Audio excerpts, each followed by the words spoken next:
बहुत समय पहले अफ्रीका के एक गांव में दो दोस्त रहते थे। दोनों दोस्तों में से एक अमीर था जिसका नाम कनिष्क और दूसरा गरीब जिसका नाम विराज था। पहले तो दोनों के बीच दोस्ती काफ़ी अच्छी थी, लेकिन जैसे जैसे दोनों के बीच अमीरी और गरीबी की खाई बढ़ती गई, वैसे वैसे कनिष्क के मन में दोस्ती का महत्व भी कम होता गया।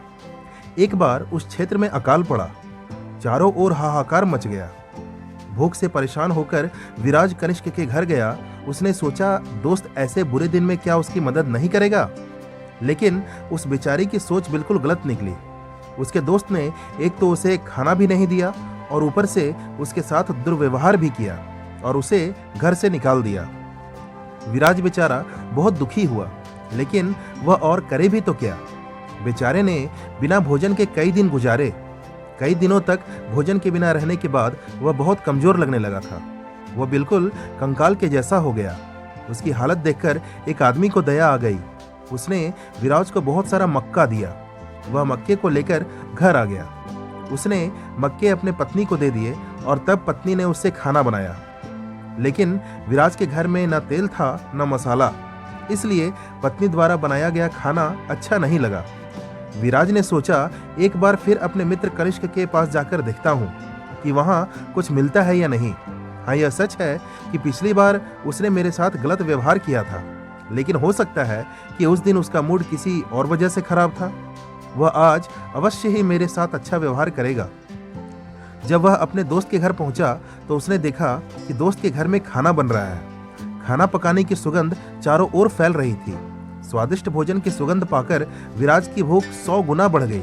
वह भागकर घर गया और बिना मसाले का बेस्वाद मक्के का भोजन ले आया।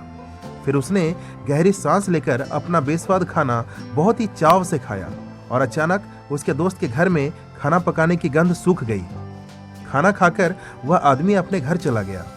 कुछ दिन बीत गए। एक दिन विराज की मुलाकात कनिष्क से हुई। कनिष्क विराज से बचने की कोशिश कर रहा था, लेकिन बेचारा विराज उसके सामने आकर खड़ा हो गया। कनिष्क ने गंभीरता से कहा, तुम क्या चाहते हो? उस दिन तो मैंने कहा ही था कि मैं तुम्हारी कोई मदद नहीं कर सकता। विराज ने कहा कि मुझे कुछ नहीं चाहिए। एक आदमी ने मुझे बहुत सारा मक्का दिया था। फिलहाल मेरे पास खाने की कोई कमी नहीं है। कनिष्क ने कहा कि तुमने मुझे रास्ते में क्यों रोका? उस गरीब विराज ने सरलता से कहा, बड़ी ही हास्यास्पद बात बताने के लिए। कुछ दिन पहले मैंने तुम्हारे घर के बगल में बैठकर खूब उबले हुए मक्के खाए थे। कोई मसाला नहीं था, कोई स्वाद भी नहीं था, लेकिन खाने में कोई परेशानी नहीं हुई। कनिष्क ने पूछा, क्यों? विराज ने कहा कि तुम्हारे घर से खाना पकाने की बहुत ही अच्छी खुशबू आ रही थी। उस सुगंध के साथ मैंने एक गहरी सांस ली और मैंने उबले हुए मक्के खाकर खत्म कर दिए। है ना यह काफी हास्यास्पद? लेकिन यह बात सुनकर कनिष्क को बिल्कुल भी खुशी नहीं हुई, बल्कि वह बहुत क्रोधित हो गया और बोला, चोर कहीं के, तुमने मेरे भोजन की सुगंध चुरा ली। तुम चोर हो और इसके लिए तुम्हें मुझे मुआवजा देना होगा। मैं मुआवजा कहां से दूंगा? घबराया हुआ विराज ने कहा। तब उस मतलबी कनिष्क ने कहा कि मैं यह नहीं जानता। यदि तुम भुगतान नहीं कर सकते तो मैं तुम्हें कोर्ट ले जाऊंगा। दोनों कोर्ट गए।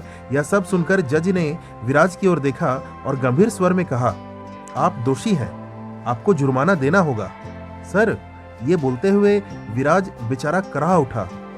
जज ने उसकी बात को अनसुना करते हुए कहा, दंड स्वरूप तुम्हें कनिष्क को एक बकरी देना होगा। विराज ने कहा, सर, मेरे पास खाने के लिए पैसे नहीं हैं। मुझे बकरी खरीदने के लिए पैसे कहां से मिल सकते हैं? वो फूट फूट कर रोने लगा। लेकिन जज ने कहा कि घर जाओ और बकरी का इंतजाम करो। बेचारा रोता हुआ घर चला गया। रास्ते में उसकी एक और दोस्त गौरव से मुलाकात हो गई। उसने पूछा कि तुम क्यों रो रहे हो? क्या हुआ? विराज ने उसे सब कुछ बता दिया। गौरव बहुत ही चालाक था। इसके अलावा वह कानून भी जानता था। उसने कुछ देर सोचा और कहा, चलो देखते हैं कि मैं तुम्हारी मदद कर सकता हूं या नहीं। विराज ने कहा कि हाँ भाई, मुझे बचा लो। गौरव ने कहा कि मैं तुम्हें एक बकरी दूंगा। यह दंड जमा करने के दिन तक तुम्हारे पास रहेगा। उसके बाद मैं अपनी बकरी वापस ले लूंगा। जज ने जुर्माना भरने की तारीख पहले ही तय कर रखी थी। वह दिन आ गया। उस दिन कोर्ट रूम में बहुत भीड़ थी। अब उस दिन कोर्ट रूम में आखिर क्या सुनवाई होती है? क्या दंड स्वरूप बकरी दिया जाता है या नहीं, यह हम लोग देखेंगे इस सुगंध की चोरी कहानी के अगले भाग में।